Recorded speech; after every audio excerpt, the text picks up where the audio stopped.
Hello and welcome to our God's Word for Today Devotional. Our text is Luke 14, verse 34 to 35. One of the metaphors that we know that Jesus used, referring to us as his children, is that we are the salt of the earth and we must preserve our saltiness. Luke 14, verse 34 to 35. Salt is good, but if salt has lost its taste, how shall its saltiness be restored? It is of no use, either for the soil or for the manure pile. It is thrown away. He who has ears to hear, let him hear. In the ancient world, salt was essential for seasoning and preserving. Even today, we use it for seasoning and preserving. In Jesus' time, people got salt from dried pools at the Dead Sea. The salt was not purified. The salt includes gypsum and other minerals from the surface of the ground.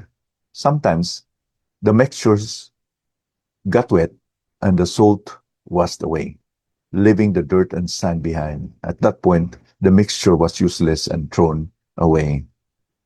So this was a familiar knowledge to the audience of Jesus during the time. And we are talking about discipleship. We must count our lives or our devotion, our commitment, that we are real for him. Otherwise, if we are not real and we fizzle in our commitment before the Lord, we will become a laughing stock. We will be like just salt that will become useless and ineffective in our witness. Another way to think of this is that salt is only useful because of its chemical property, sodium chloride. It's not valuable or useful apart from it. If the distinctive quality of the salt is gone, it is devoid of any value. Similarly, Christians as salt of the world should maintain their purity and distinctiveness. We must guard our hearts that we will not succumb to compromise and sin, so that we remain blameless, not sinless, but blamelessless means that there would be no point of any accusation to us. Yes, we sin, but we settle it before the Lord, because nobody is sinless, but we can maintain a good reputation and a character before the world. If the salt is diluted or contaminated, it loses its unique property and becomes useless. A salt losing its flavor is fit neither to the soil nor to manure pile as fertilizer. Thus, Jesus' followers must maintain their radical commitment or saltiness to remain effective, otherwise they become useless to God's kingdom. In contrast, lukewarm Christians, their saltiness are diluted in order that they need to repent of their sins and confess before the Lord, in order that they will maintain and regain their lost testimony, although it will take time. So these lukewarm Christians, like diluted salt, are worthless, hindering the purposes of influencing, or the purpose of influencing the world for Christ. Now, nobody can argue a changed life. If a person will claim that he is a born-again believer, and people can see the changes in his life, they will not doubt. They will not suspect that he is real. But if a person will claim that he is a born-again believer and there is no change in his life, they will cast doubt. The change or transformation is the evidence and demonstration of the reality that we are really in Christ.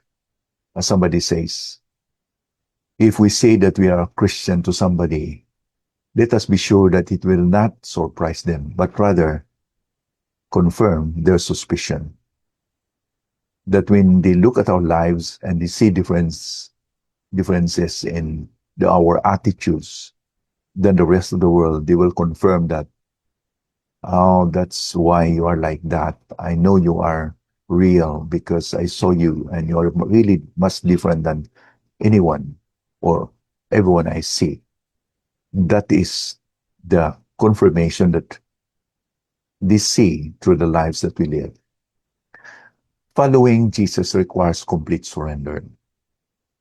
This concludes the teaching on the cost of discipleship. He has been talking about hating our own selves, counting the cost, and here, maintain our saltiness. Concluding the teaching on the cost of discipleship, where Jesus emphasizes the followers must give up all their possessions and prioritize Him over family, even oneself, in order to take care of our witness before the world. So in all these things, we ask, what does this mean to us today? Like salt, we are vulnerable for contamination and dilution. Nobody is strong. You cannot really brag that you are too strong that you will not be influenced to the world. Every one of us only is feeble apart from the Lord Jesus Christ. We see in the Bible that Christians are just forgiven people, and their strength is not in themselves, but in the presence of the Holy Spirit and in the control of the Holy Spirit. We cannot brag that we can live our Christian life apart from Him. We must be humble and dependent upon Him.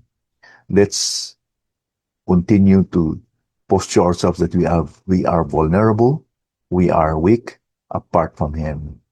Allowing worldly priorities to contaminate faith makes a believer testimony ineffective. Let us be totally surrendered to Jesus, not casual or partial in our commitment. Today, as we begin the day, let's commit our hearts unto the Lord. Lord, I know that I could not survive. I cannot thrive from the attacks of the enemy if not for you. So we offer our lives unto Him as a living sacrifice. Let Him take control of our hearts today. As James says in James chapter 1, verse 27, let's be warned that if we practice true religion, this is what James says. Religion that is pure and undefiled before God the Father is this, to visit orphans and widows in their affliction, and to keep oneself unstained from the world. I like this balance because Christianity is not just about building walls to be pure and unstained from the world, but also building bridges by taking care for the least and the lost.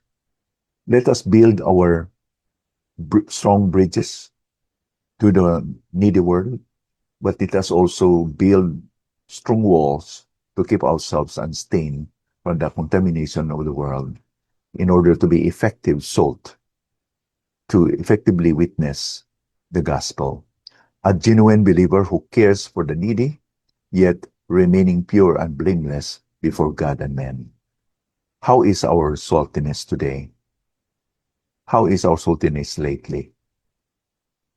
Let us commit ourselves to the Lord that we will be pure and distinct as His children, even in this lost world. We are in this world, but we do not belong to this world. We are pilgrims in this world, and we are witnesses in this world for the gospel. Let us pray. Thank you so much, Lord, for this reminder today. Lord, this is a tough call for us to be pure and distinct, but not impossible because of the presence of the Holy Spirit. We ask the Holy Spirit right now, Blessed Holy Spirit, to take control of our hearts so that we'll remain pure and blameless before you in every relationships and even from the attack of the enemy.